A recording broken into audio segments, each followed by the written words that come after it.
Ces travailleuses sociales sont inquiètes. Pour la directrice de Dune, les conséquences d'une absence d'un gouvernement bruxellois sont concrètes. Subventions retardées, projets suspendus, incertitudes permanentes. Alors, pour s'en sortir, l'équipe a dû réadapter leur travail. Ce sont des horaires d'ouverture au public qui ont dû être adaptés, diminués, et ce sont évidemment des portes qui se ferment pour ce public aux besoins psycho-médicaux, sociaux, sanitaires criants.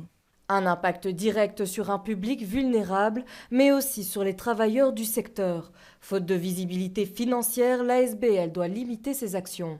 Le travail est devenu très compliqué parce que, à côté de cette subvention qui n'arrive pas, eh bien, c'est un public en situation d'extrême précarité qui ne fait qu'augmenter.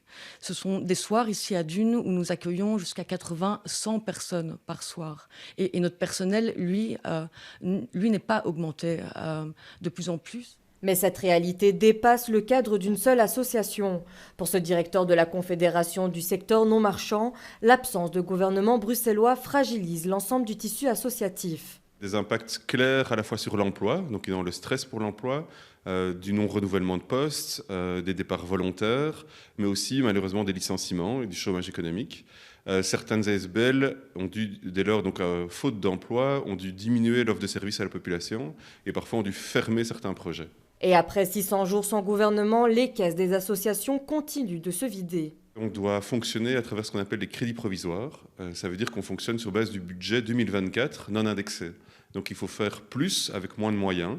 Donc les besoins de la population continuent à évoluer, mais les secteurs, les ASBL, ont moins de moyens pour y faire face. Les associations continuent d'alerter sur leur situation fragile.